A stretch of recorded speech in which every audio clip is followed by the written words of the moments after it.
Hello everyone, today I will be demonstrating how to program melee attacks. First thing you want to do is take out a microchip. We're going to label it attacks.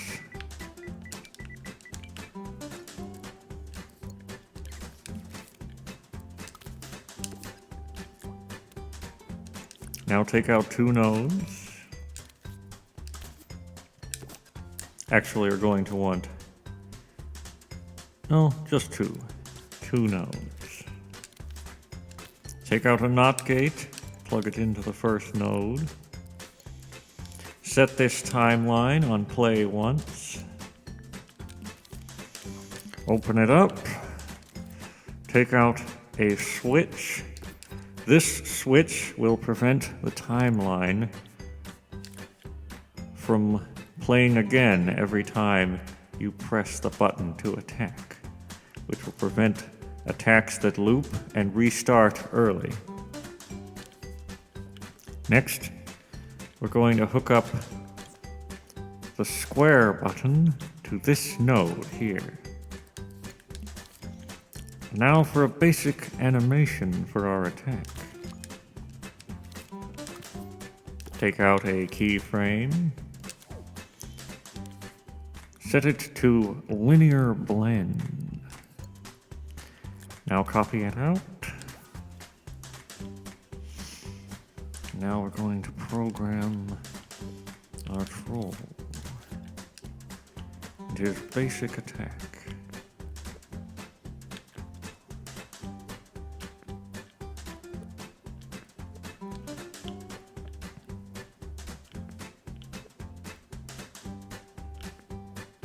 Want to make it nice and believable.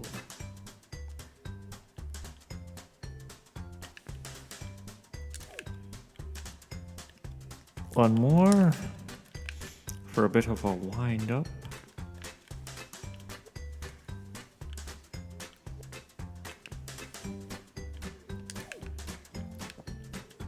Copy another. This is a simple method to create animations. Maybe lean him better forward. My tongue is slipping. Lean him forward a bit.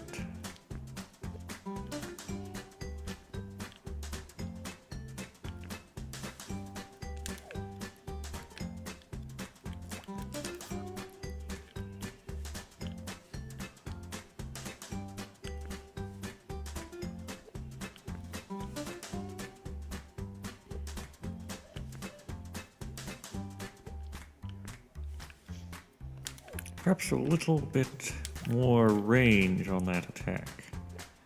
Lean him forward a bit. Stick his club outward so that we get a proper amount of range. Now we'll test the playback and speed.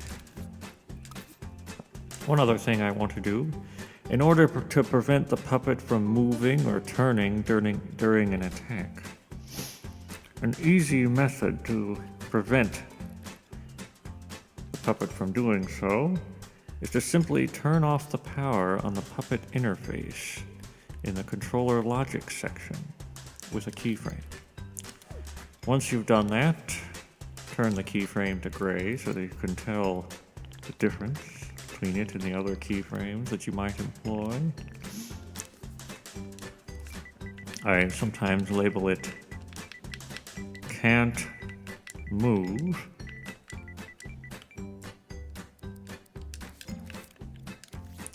Now, if you just want him to go forward a little bit when he strikes, get a little extra range, you can put a basic mover right about here.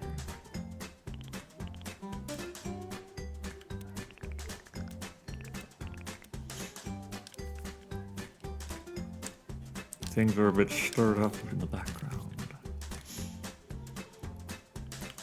Set it to local space, point the arrow forward, And we'll just leave the speed at 5 and give it a little go. See how our troll attacks.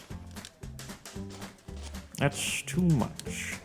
And the animation is too slow. Also, we might modify his deceleration to 10.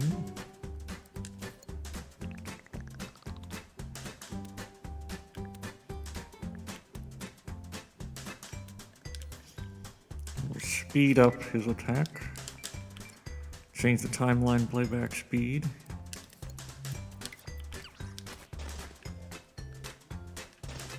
It's a little janky. What's going on with this? I see. I forgot to put this one. Always take the beginning empty keyframe and place it at the end, and he'll automatically reset to his natural parameters. Oh, wrong troll. Just going to prevent this right away. I don't want to possess this AI troll.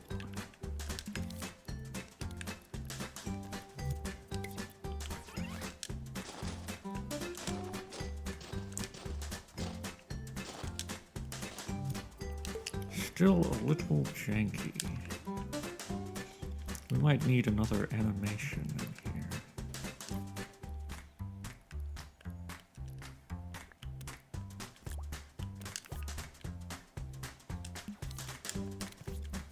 This should do it.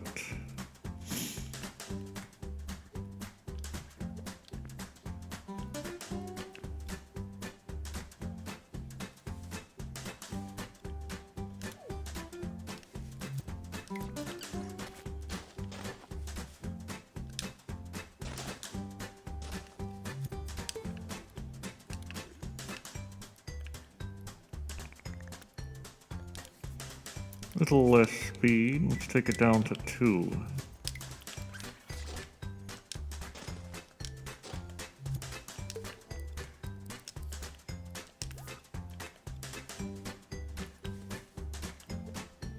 Modify this final animation.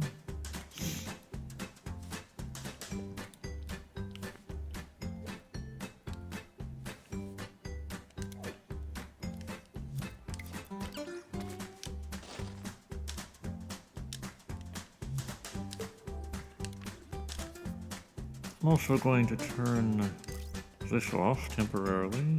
It's the motion sensor movement.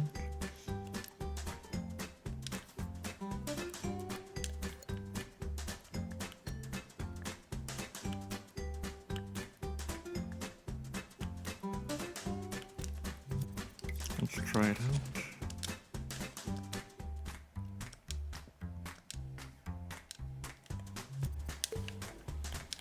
Change the speed a little bit.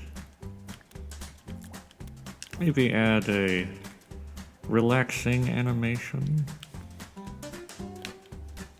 to kind of make it more smooth transition.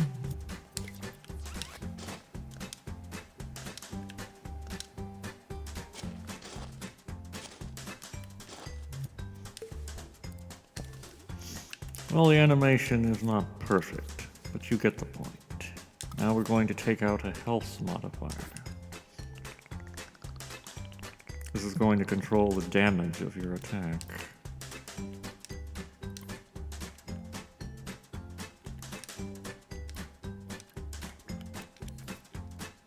Put it on zone. We're going to make the damage 1 for the purposes of this test. Cube. It's the zone shape.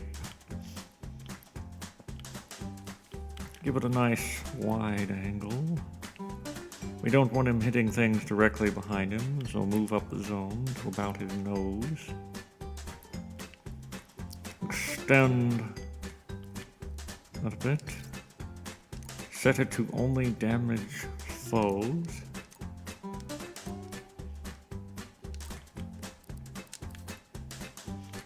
Now we're going to hook up a little sound effect so that when he strikes the foe, it will make a suitable noise to give you proper feedback. face punch will do. Make it heavy, so it sounds like he's hitting it with a lot of force. Set it to play once. Take the currently modifying output, connect it to the sound effect. We'll also add a little whooshing noise.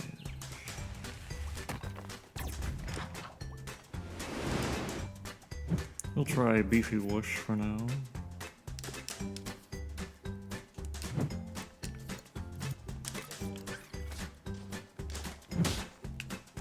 As you can see, the attack is damaging the opponent.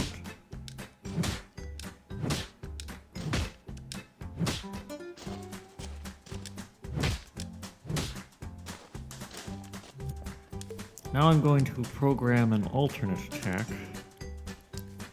in order to vary up his pattern a bit. Take out a selector, copy this node and timeline. Connect to the output from that node to this one. Go ahead and take this health modifier and connect it to face punch. Now we're going to make an alternate animation where he strikes from the left.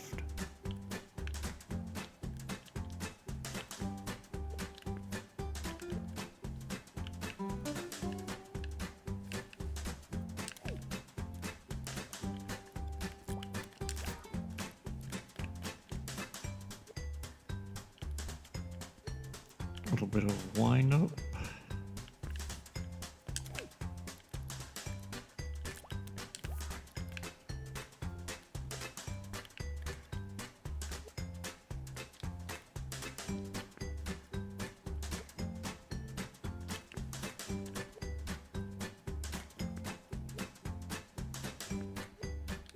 Think of this as somewhat of a minor animation tutorial as well.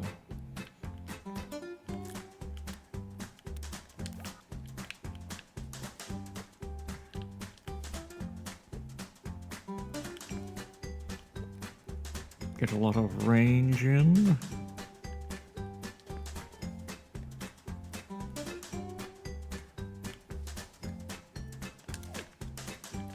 Might slightly modify this.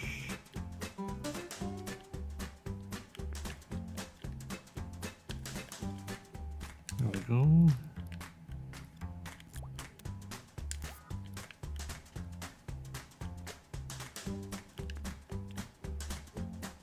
Pull him in a bit.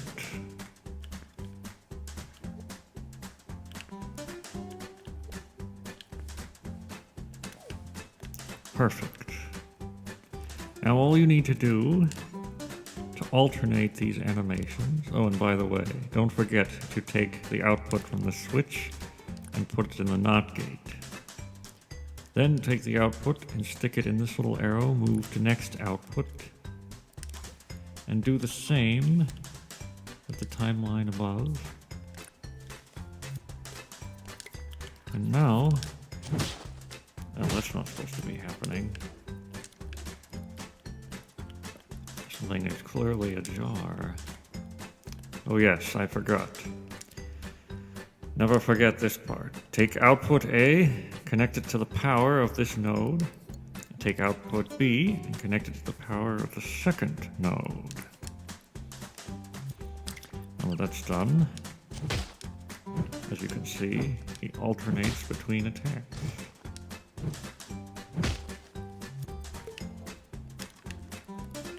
I'm going to try upping the speed of these attacks to maximum. I'm also going to add a little pre-made effect to give it the impression of speed.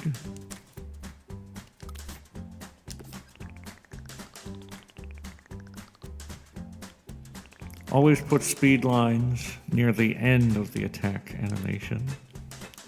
Not the very end, but close to, Set it to lifetime to about 0.1. Set it to emit once. Now we're going to have to look at his attack to get a good idea of how to angle this.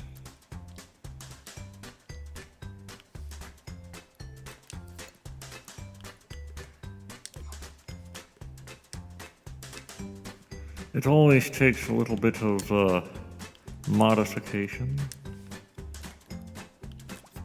to get these things exactly right, but that's where perseverance comes in.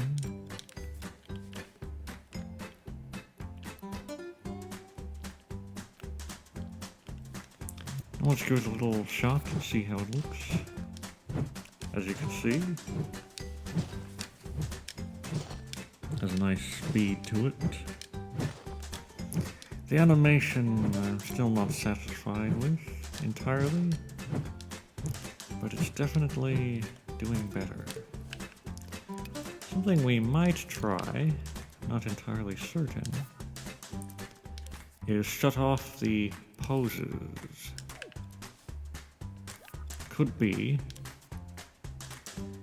that his running parameters are interfering with the animation.